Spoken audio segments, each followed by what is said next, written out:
Ito yung viral video ng isang basketball game kung saan yung player ay sadyang nananakit ng kalaban. Kitang-kita sa video kung paano yung ginawa ni number 13 habang nasa dead ball yung game. Pansinin nyo, nagulat na lang yung bata sa nangyari. At ang nakakagulat dito, nagagawa niya yung ganyang bagay sa kanyang murang edad. Kung tatansyahin natin, siguro nasa high school pa lang to is, mga 13 to 16 years old. Kaya naman yung mga netizen ay sobrang triggered kung sino yung player na to. Kasi napansin ko, yung voice sa original video, hindi ko maintindihan. Medyo ibang dialekto. Kaya nag-research ako at nahanap ko ang game na to ay nangyari sa Indonesia. Dahil sa viral video na yan, nag-public apology si number 13. Translate na lang natin. Ito yung video. Saya nasa Expedia, minta maaf. Lubos akong nagsisisi. Humihingi ako ng tawad sa aking pamilya, mga kaibigan, at sa lahat ng naapektuhan ng aking ginawa.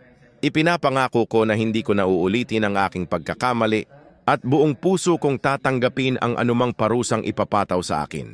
Kahit hindi ito sa Pilipinas nangyari, hindi natin maalis na mainis yung mga netizen. Kasi nga, yung ganitong mga video, nagtitrigger ng angry emotions. Sa aking research, nalaman ko na nabigyan ng mabigat na parusa si number 13, pati na rin yung coach niya.